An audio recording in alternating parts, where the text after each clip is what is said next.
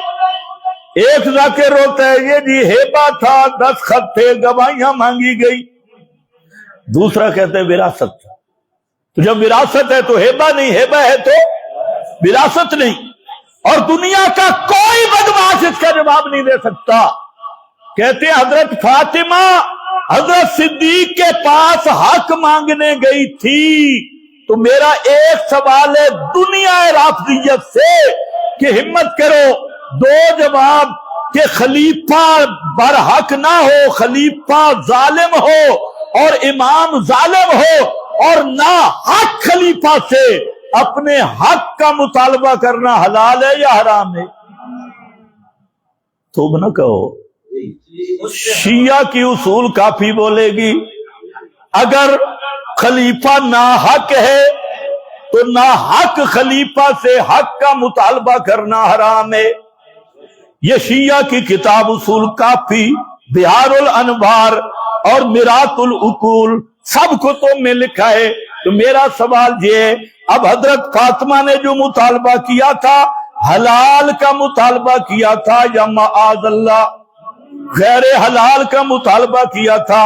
اگر حضرت فاطمہ کا مطالبہ حق تھا، حلال لینے کا مطالبہ تھا، تو پھر ماننا پڑے گا ابو بکر صدیق خلیفہ برحق تھے، اور ابو بکر صدیق خلیفہ برحق تھے، ساری رافضیت جہنم میں۔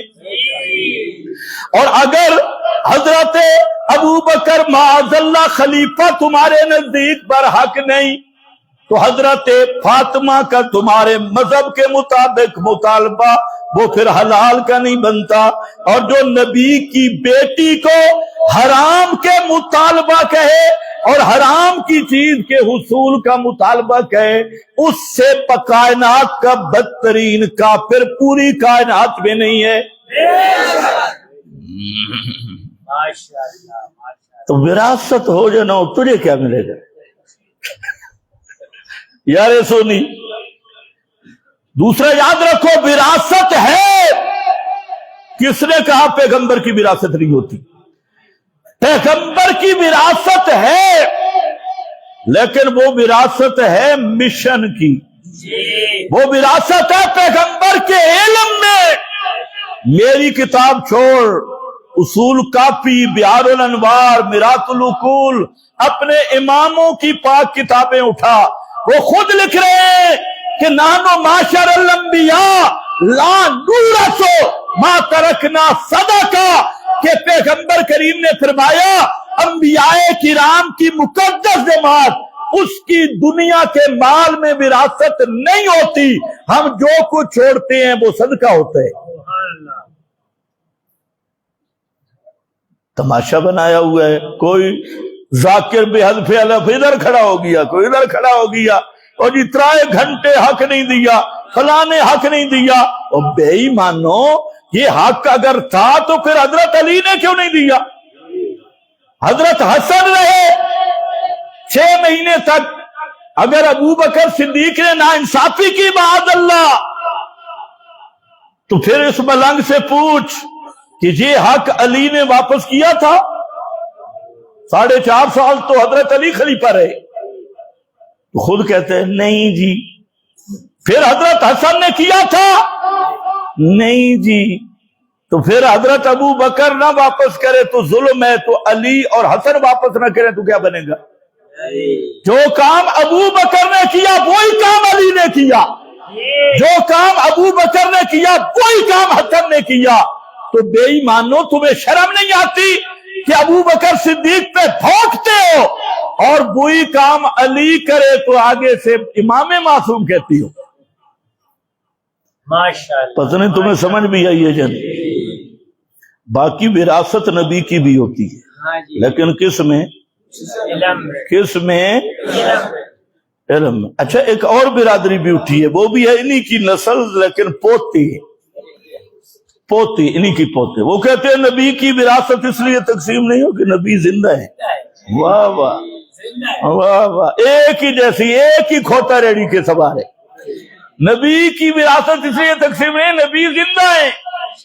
اچھا ماشاءاللہ، تو شہید کی وراثت بھی تقسیم نہیں ہوتی ہوگی؟ بس یہ ان کی دلیلیں ہوتی ہیں جو اتنی جلدی فیل ہوتی ہے نا، ایک منٹ بھی نہیں۔ اچھا، حیات انبیاء کو قیاس کرتے ہیں حیات شہداء پر، کہ جب شہید زندہ ہیں تو انبیاء بھی زندہ ہیں۔ تو اب وراثت کا مسئلہ آیا، نبی کی وراثت تقسیم اس لیے نہیں ہوئی، علت کیا ہے؟ نبی زندہ ہے، تو ان سے پوچھ پھر شہید کی وراثت وہ بھی تقسیم نہیں ہونی چاہیے۔ بس دلیل گئی، شرم آنی چاہیے۔ اور نبی کی وراثت مال میں ہے ہی نہیں، اس کا مطلب ہے کہ رافضیہ کے ساتھ پلیٹ فارم تمہارا ایک ہی ہے۔ وہ کہتے ہیں وراثت تقسیم اس لیے نہیں ہوئی صحابہ نے ظلم کیا، یہ کہتے ہیں وراثت تقسیم اس لیے نہیں ہوئی نبی زندہ ہے۔ مطلب ہے وراثت مال میں ہے صحیح، اس پر رافضی للڑ بھائی بھائی، لیکن سن لو اہل سنت کا مذہب یہ ہے کہ پیغمبر کی مال میں وراثت ہوتی نہیں۔ اسی لیے جب حضرت فاطمہ رضی اللہ تعالیٰ عنہ کی بات پہنچی ابو بکر صدیق کے پاس، تو حضرت صدیق اکبر نے فرمایا کہ اے فاطمہ، میرا مال بھی تجھ پہ قربان، میری جان بھی تجھ پہ قربان، تو میرے نبی کی بیٹی ہے، لَقَرَابَةُ رَسُولِ اللَّهِ أَحَبُّ إِلَيَّ مِنْ ان اصل من قرابتی۔ ابو بکر صدیق نے عرض کی کہ حضرت فاطمہ بطول جنت، مجھے رب کی قسم میرا مال بھی، ذاتی مال اور میری اولاد بھی، سب تمہارے گھرانے پہ قربان۔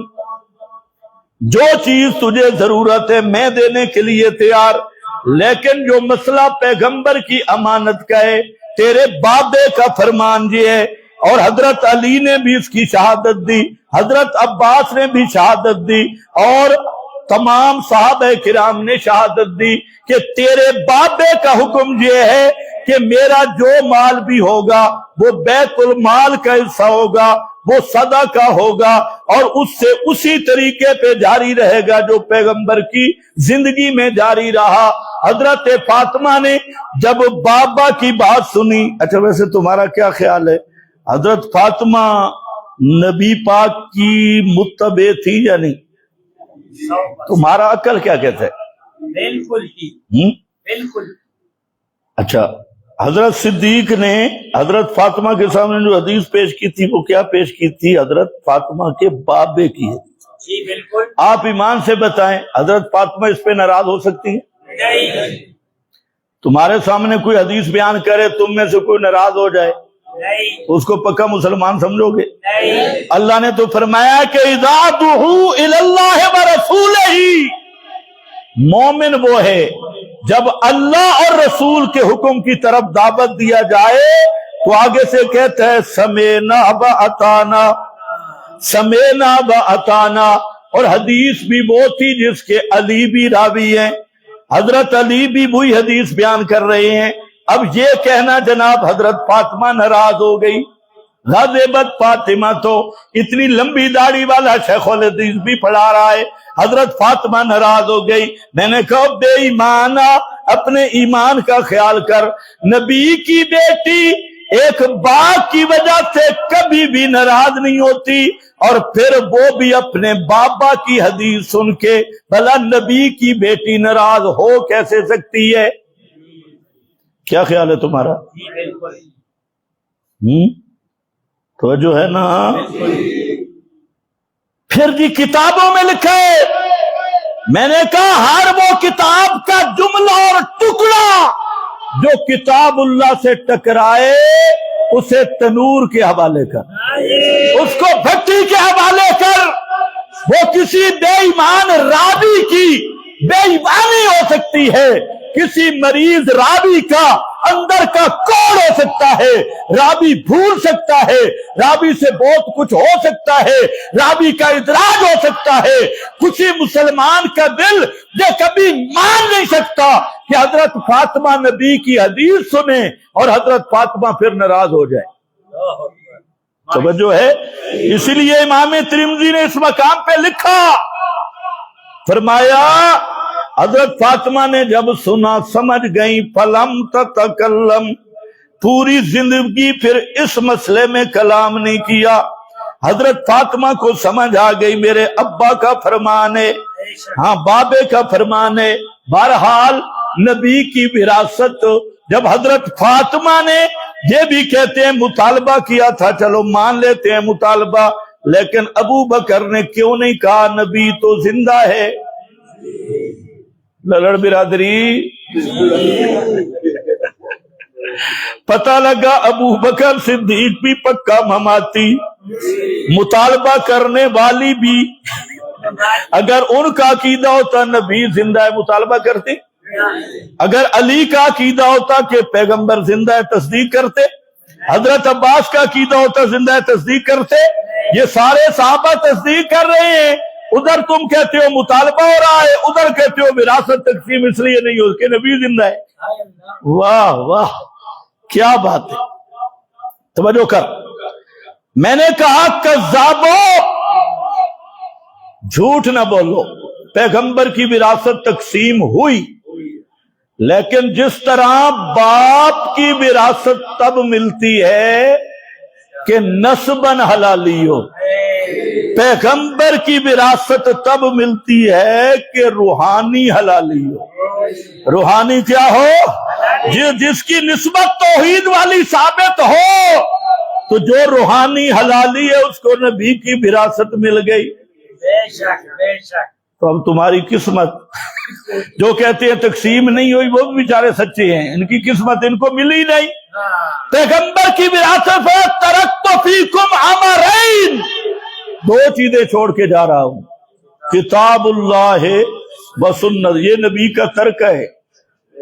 تو العلماء ورثۃ الانبیاء، جس کے پاس قرآن موجود ہے، سنت موجود ہے، اس کے پاس نبی کی وراثت موجود ہے۔ کیوں کہتے ہیں تقسیم نہیں ہوئی؟ اور جس کے پاس المحند ہے، اصول کافی ہے، اپنے بڑکیرے بابوں کے قول کٹورے ہیں، اور اس پہ مذہب کی بنیاد رکھتا ہے، وہ نسباً حلالی نہیں، اس لیے اس کو نہ قرآن مل سکتا ہے نہ سنت مل سکتی ہے۔ وہ ساری زندگی احتجاج کرے کہ وراثت تقسیم نہیں ہوئی۔ جو پیغمبر کا ترکہ تھا وہ تقسیم ہوا ہے، اور وہ کتاب اللہ کی صورت میں یہ میرے سامنے ہے، سنت کی صورت میں یہ میرے سامنے ہے۔ آپ سمجھ بھی گئے جو اوپر گئے؟ تو حضرت زکریا کیا کہہ رہے تھے؟ میرا بھی وارث بنے، آل یعقوب کا بھی وارث بنے۔ اگر عقل ہو جہاں پر بھی سمجھ آتی ہے، اگر یہ وراثت تھی دکان کی، مال کی، زمین کی، تو حضرت زکریا کا بیٹا باپ کا تو وارث بن سکتا ہے، آل یعقوب کا وارث حضرت زکریا کا بیٹا کس اصول سے بنے گا؟ آل یعقوب کی زمین کا وارث زکریا کا بیٹا بنے گا؟ تو معلوم ہوتا ہے یہ مال والی وراثت نہیں ہے جو نسب پہ چلتی ہے، یہ وہ دین والی وراثت ہے، دینی وراثت جس میں روحانی نسب چلتا ہے، جسمانی نسب نہیں چلتا، کسی قوم کا بھی ہو، لیکن عقیدہ صحیح ہو تو وہ میرے نبی کا وارث ہے۔ یہی حضرت زکریا مانگ رہے تھے، میرا بھی وارث بنے، آل یعقوب کا بھی وارث بنے، وَاجْعَلْهُ رَبِّ رَضِيًّا، اللہ اس کو اپنا پسندیدہ بنا، اس کو ایسے بنا کہ تجھے پسند آ جائے۔ اب اللہ کو کیسے بندہ پسند آتا ہے یہ انشاءاللہ اگلے جمعے پہ واقع ہوگا۔